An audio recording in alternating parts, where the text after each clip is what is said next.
So I'd like to ask people, um, how do you even define spirituality in your life today? What is your experience Of spirituality, of the divine, of, what is larger sacred? than life, larger than me, and larger than ideas, is a kind of connecting to a feeling about how and why and what we're doing with very few answers, but some indications that there are things that I need to take note of because they will make more synchronicity in my life and give me a sense of why I am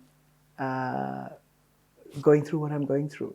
Once I realize that I'm not a victim and that the brain is not the only function, but the mind is much more important and it involves feeling and thought. Once I connected that there had to be feeling and thought, and once I realized that there are things that I don't understand and that I don't want to be involved in feeling like I know it all or in moralism, in moral issues, I would like to be much more compassionate.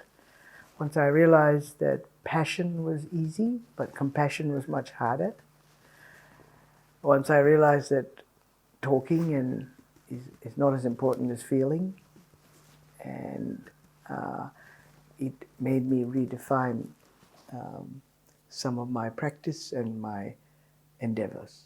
So when I was turned 40, I realized two very significant things. One is that I had no connection with Aboriginal people, had an entree into a country without acknowledging the people who really owned it, and that I was brought up with the unspoken belief that men are to be entertained and pleased and served, and that women are good, but they have to be watched because they are your competitors.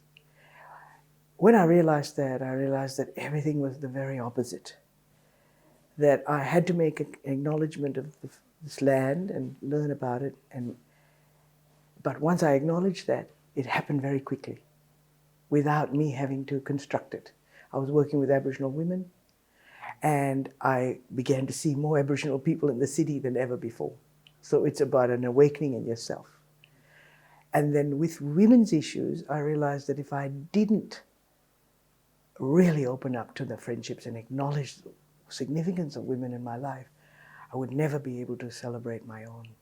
And I would never take that journey to be the best that I am and to give up the struggle to be something all the time. And I realized that men longed for real relationships and they were really disadvantaged by flirtation and by these ideas about them pleasing them.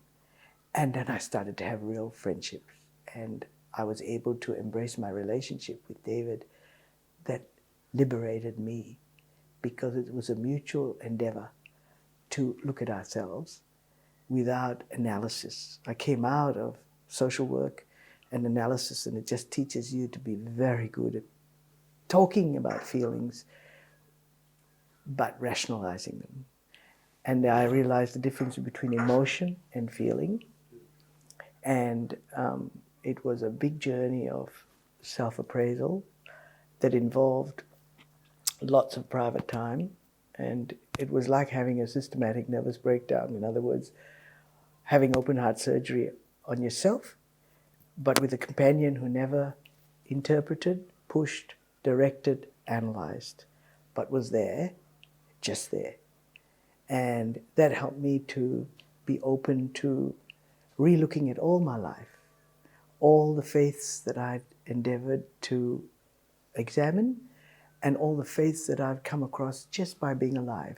Because I grew up in Malaysia, where Indians, Malays, Chinese, Muslim, Hindu, Christian, colonial Christianity, I had it all. They all were stories about great people and great thinking. And there was no choice to make when I was an adult. It was just all of it. And that is the beginning of the opportunity to be open to great wisdoms and not get caught up in the practice of religion. So while I went to church and went to Sunday school and went to temples and understood the pleasure of Indian gods, Hinduism, so much humor and so much humanity, naughty gods and good gods, fabulous goddesses, and it decreased the endeavor that Christianity gave me to have one relationship with God and to open up my relationship with the universe and the natural forces of the universe and the strength and the power of our minds through Buddhism, Tibetan Buddhism, which I always say is not frequent flyer Buddhism, where you don't go do good things to get somewhere and be among the elite. It's about just having the best shot at being responsible for your own happiness, but taking happiness and contentment seriously and being wary of too much passion, which the Western world really admires. When you think about this idea of a universal understanding, energy, wisdom, how do you call that force in your life? What words do you use to call the divine or the sacred or the universal energy today? Embracing the idea that I'm a citizen of the world, and there are certain responsibilities citizens have.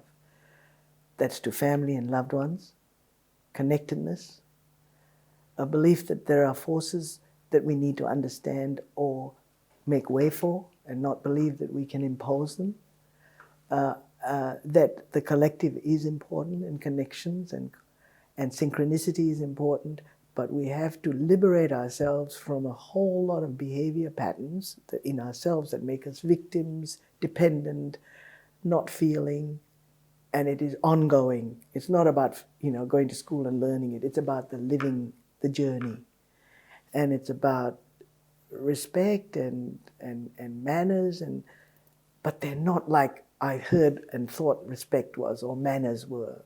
Manners is just stopping to think for a minute and watching and thinking about how someone might be, or just observing, be more, I don't know, mindful.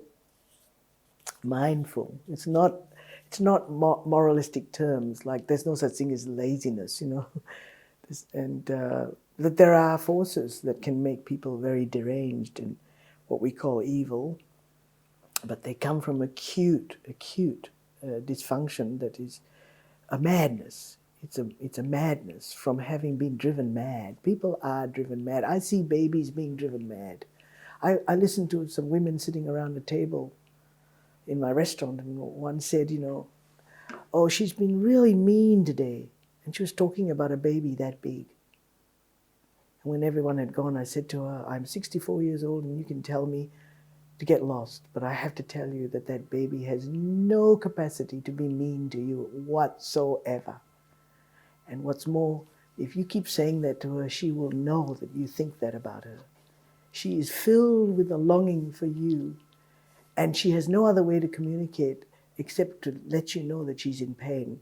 And if you look at her, you'll see that she's got teary eyes, she's got a fever and a runny nose, and she's teething. And the nicest thing you can do is to hold her and vibrate your concern and love for her position. But she's just a woman trying to be everything and having no connection with family and no older woman to hold her baby. But she comes from a very affluent suburb, and she has a huge pram, like a 4-wheel drive, and she is not having much support.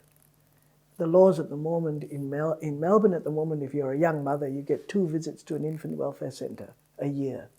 Used to be weekly once, where another older woman helped you with this baby. Now this baby could be driven mad before it's even a young person, because the human beings are much more vulnerable when they're born than a lot of animals.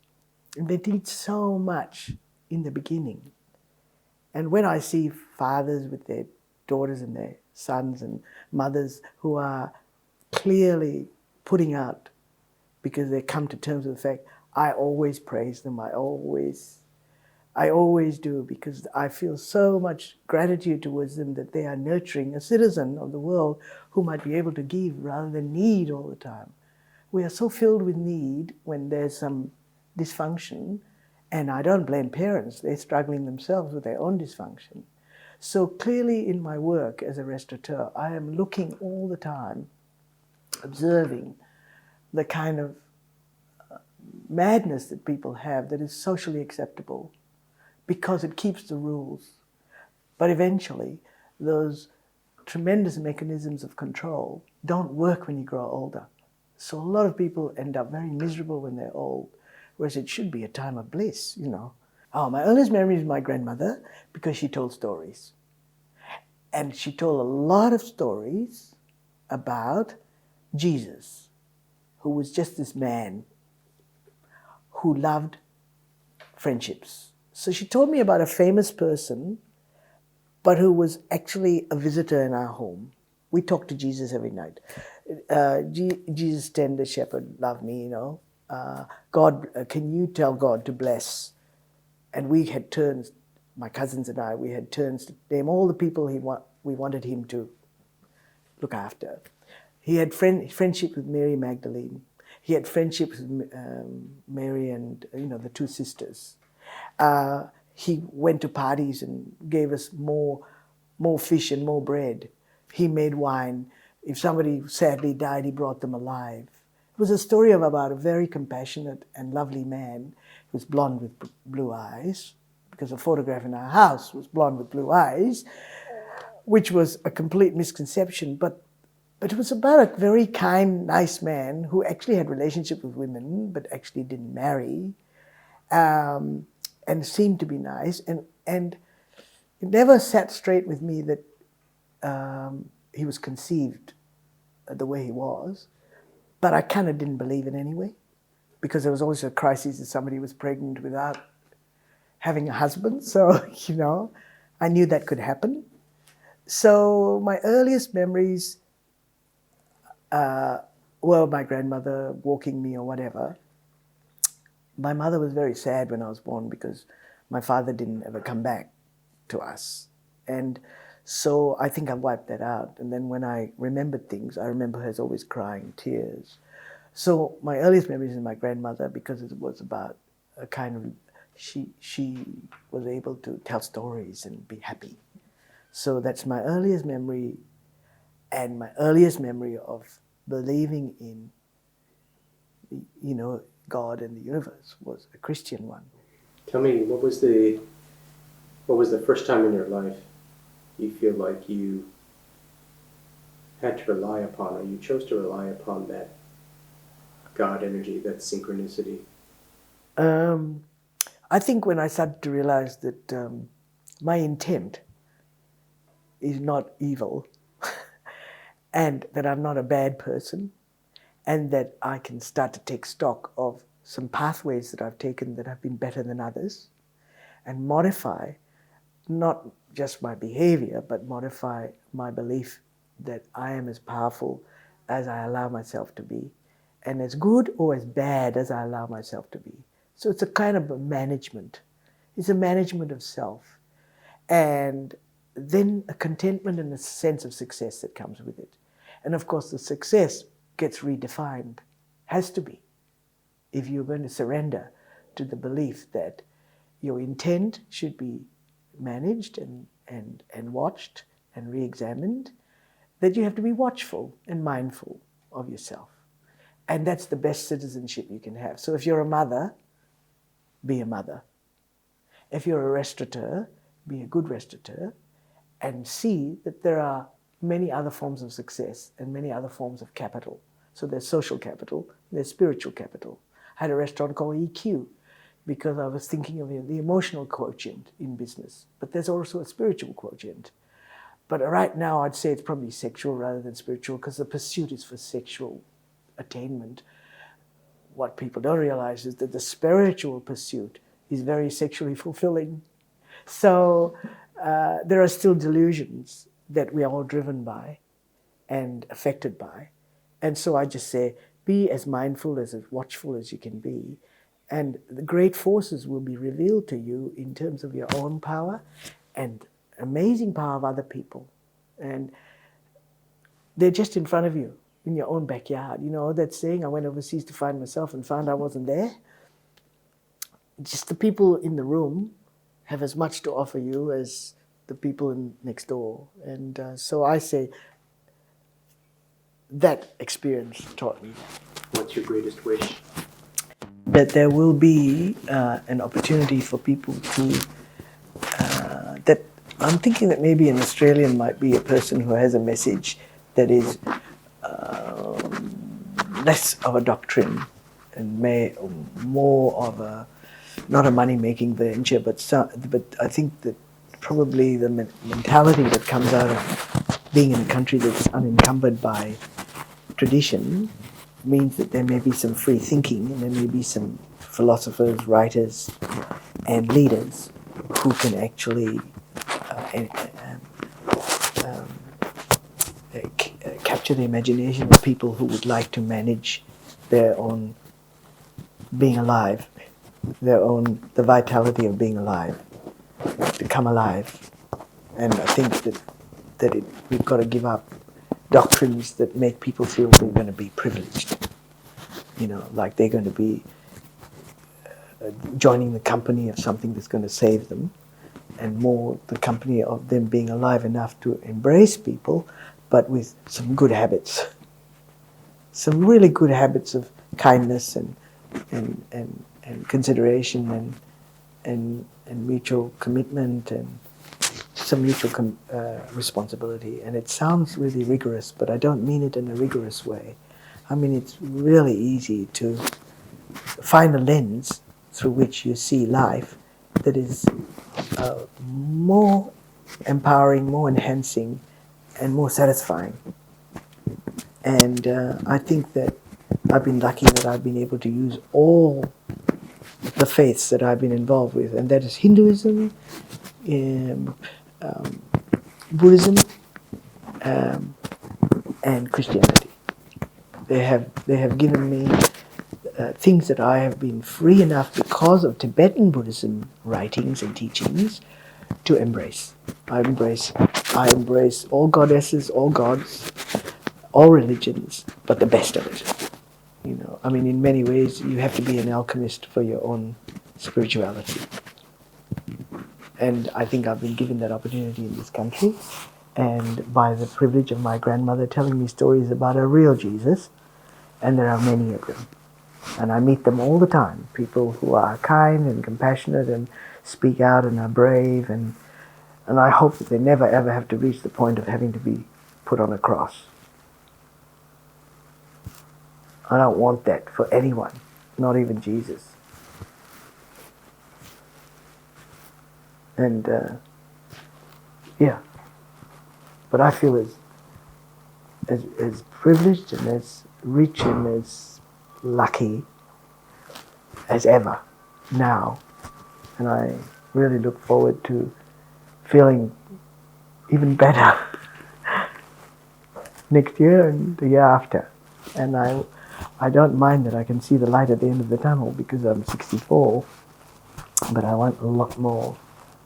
I'm enjoying being alive. I feel very, very happy about that.